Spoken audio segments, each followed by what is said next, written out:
I'm not gonna lie, it's a little bit crazy how cheap used Apple products are getting. I've never seen anything quite like this, but for this video, I wanted to find out just how little money you could spend to get a decent, usable Apple ecosystem. I've been making videos on various ecosystems and various price points for about 5 years now. So today I gave myself one of the most ambitious price targets yet. Just $300 to buy a working MacBook, iPhone, and Apple Watch. And honestly, I was skeptical. That is less than the value of an M1 MacBook Air to buy 3 Apple products. But guys, not only did I buy an ecosystem that I think is pretty decent, I actually came in under budget. So let me show you what I bought. Starting with the MacBook, you might recognize this 2015 13-inch MacBook Air from a recent video about the cheapest usable MacBook, and that's what I think this is. I paid just 89 bucks for this thing, fully functioning. It's got a dual-core i5, 8 gigabytes of RAM, and 256 gigabytes of storage. Next up, the iPhone, and my main criteria here was I wanted something that supports iOS 18, and that led me to the iPhone SE 3rd generation. I paid $125 shipped for this guy. Holy cow, what an incredible bargain. It's kind of crazy that you can buy an iPhone released in 2022 with an A15 Bionic chip for this little money. And that brings us now to the Apple Watch. I was honestly shocked at how cheap used Apple Watches have become. So I was able to pick up this 40mm Apple Watch Series 5 for just $65. I mean, this is just nuts. I came in under budget. The cost for this ecosystem was $279. And to prove just how usable it is, I'm gonna switch to this ecosystem and use it for the next week. So let's get into it right after a word from today's video sponsor. Today's video is sponsored by ESR and their new Halo Lock Classic Hybrid case. ESR has integrated seamless camera control access on iPhone 16 series without using one of those funny little cutouts. And they did it with, get ready for this, high aluminosilicate 9H tempered glass and a PCB core featuring 6 upgraded capacitive conductive stacks. That's some crazy tech. But it means that you get lightning fast interaction with camera control and complete protection from its seamless design that eliminates gaps. That means no impacts, no liquids, no dust or debris can reach your camera control, protecting your device better than any other case. And it adds to the peace of mind of ESR's already groundbreaking protective design that boasts air guard corners and a raised camera guard that protects and flips out to create a handy stand for your device. To learn more about ESR's Halo Lock Classic Hybrid case, check out the link in the description down below. And now let's get back to the video. Now, the first thing that we need to do is get this Apple ecosystem set up, and going through the normal Apple pairing process kind of belies the fact that these were bought for less than $200 combined. All right, so we've got the Apple Watch paired, and now we just set it up as normal. I mean, look, we can still get all of these notifications about heart rate and noise. We've still got emergency SOS and fall detection during workouts. I mean, the features that you can still get out of a Series 5 Apple Watch for less than $70, that is unreal. So now we just gotta wait for this thing to finish syncing. I have to say, it's in really good condition. Obviously, this is the least expensive Series 5. It's the 40mm, it's the aluminum case with a sport band here, but it's in really good condition. The screen is not super duper scratched up, which you tend to see on these base aluminum watches because they don't have the sapphire glass coating. It even came with the charger, which I assume I'm gonna have to use. I can't imagine the battery is gonna be particularly good on this thing. All right, and just like that, we are all set. There's our little hello animation, but something that we should probably check out here is the battery health. I am very curious to see what it's going to be. All right, 81%. Definitely a little bit low. We'll see how this lasts throughout the day. In fact, let's check the iPhone as well. Whoa, what? You're kidding me, 100%? Does this thing have a new battery in it? This thing is in really, really good condition. I was expecting a lot more nicks and bumps, especially considering that this is the midnight color option. This is even more promising than I thought. I mean, this video is gonna be boring. Everything here works too good. I was hoping to have some struggle. All right, well, let me go ahead and get everything set up here. We gotta sign into Apple ID, get all of our continuity features going, get all my apps and watch faces set up. This is gonna be an interesting week. Now, the first order of business, of course, is setting up this phone with an eSIM. I just bought one off of Aralo, which is a service that I've used a couple times in the past, and got the iPhone SE all set up and ready to go. And then I whipped out the MacBook, made sure everything was signed in, and I got some work done. And to be honest, I was really impressed with how modern this ecosystem feels.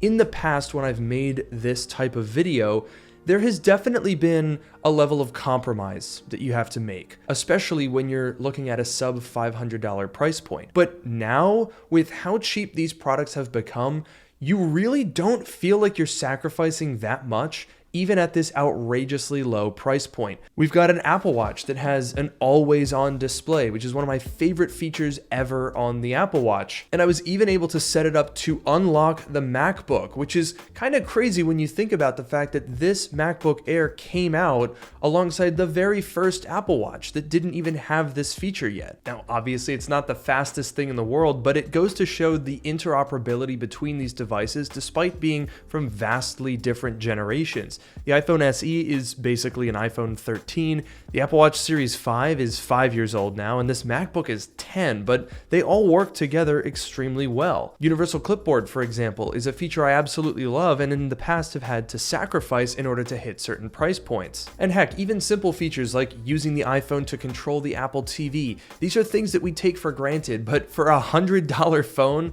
it's pretty cool. But of course, the most important way to determine if this ecosystem's actually usable is to integrate it into my workflow. So when I was planning my next video, I used the MacBook Air, and for basic web browsing and using the Notes app, it is honestly perfectly acceptable. Now, granted, the bar is low. For example, watching YouTube videos with my breakfast in the morning is not a demanding task, but it did highlight some of the limitations of this MacBook Air, like the speakers. For comparison, Los Angeles, the city with the second most such space at 432 million square feet, is dwarfed by Manhattan's 592 million. And of course, the display, which is a definite weak spot on these older MacBook Airs. But apart from those concessions, using these devices in my daily life proved to be surprisingly easy. I even took the iPhone SE on a shoot that I was doing with my friend Miles, and that gave me a chance to test out the camera on the iPhone SE 3, and honestly, it is perfectly usable. Now, while I personally prefer the versatility of the multiple cameras you'll get on pretty much any other iPhone, the actual wide-angle lens on the SE 3 is absolutely passable, especially at this price. But what about battery life? This is something that mainly affects the iPhone and Apple Watch because, let's be honest, with a MacBook, you can just throw a charger in your backpack next to it and bring it along with you. I honestly didn't have any issues with the MacBook's battery life. For doing a couple of hours of work, it held up surprisingly well. But the Apple Watch was a slightly different story.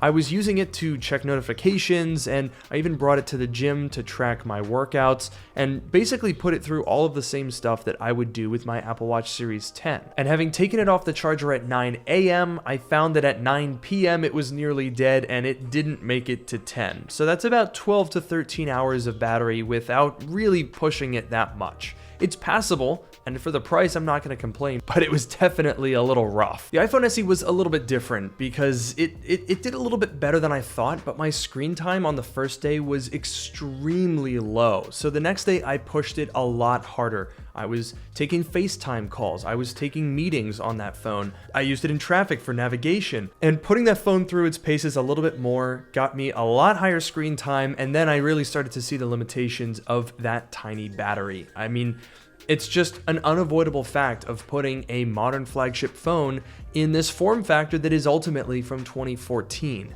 So the biggest question now is, would I actually recommend using this ecosystem? Well, to be honest, I was completely taken aback by how good these products are, especially given how cheap they are.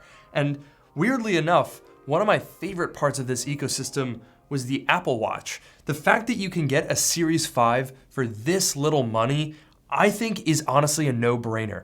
I mean, if you already have an iPhone, an iPad, a MacBook, really there is no reason not to just pick up a cheap Apple Watch like this. It just unlocks so much capability. If you have a Mac that doesn't have Touch ID, doesn't really matter. Use your Apple Watch to get in. Use it for notifications, use it to track your workouts or your heart rate or your sleep, assuming the battery lasts that long. At $65, this costs less than a lot of iPhone cases, and at that price point, it's a no-brainer, no matter what ecosystem you're on. But where I find it harder to recommend is the MacBook Air. Having used this thing for a week, for 89 bucks, it's honestly incredible that you can get something that works at all, let alone something that has all of the features and integration of the Apple ecosystem.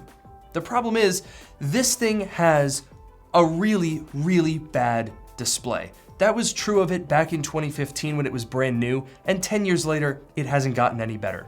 So while the standard for a $90 MacBook is obviously gonna be low, I can't help but think it would be worth spending an extra 30 to 50 bucks to just pick up a 2015 13-inch Retina MacBook Pro. And I think it's absolutely worth doing that. In fact, I could have done that and barely even gone over budget. Would have been like $320. But as for the third part of this ecosystem, the iPhone, I really don't think you're gonna do much better than an SE 3rd generation for this price point. And believe me, I looked for other options because in 2025 to be using a 4.7-inch display with a home button, that's a bit tough. And I'm somebody who jumped ship on the small iPhone experience literally 10 years ago. The iPhone 6 Plus was my first big iPhone, and I've never gone back since. So for me, using the iPhone SE for a week, this was the smallest phone that I've used for an extended period of time since the iPhone 5. But you'd be hard-pressed to find an iPhone with Face ID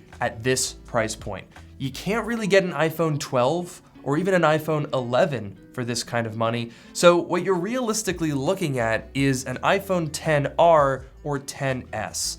And that, I think, is a bit of a risky play because number one, those phones are more than 6 years old now, the batteries are gonna be a little bit toasted, and they're the oldest phones still supported by iOS 18, which means that you've probably got about 8 months left before they get dropped in the next version of iOS and start to feel pretty old pretty quickly. The iPhone SE, on the other hand, is an iPhone 13 on the inside. So not only is this gonna get iOS 19, but probably 20 and maybe 21 as well. For $125, you will not find any smartphone on the planet that will offer flagship smartphone performance, get 3 additional years of software support, and will feel this fluid and fast.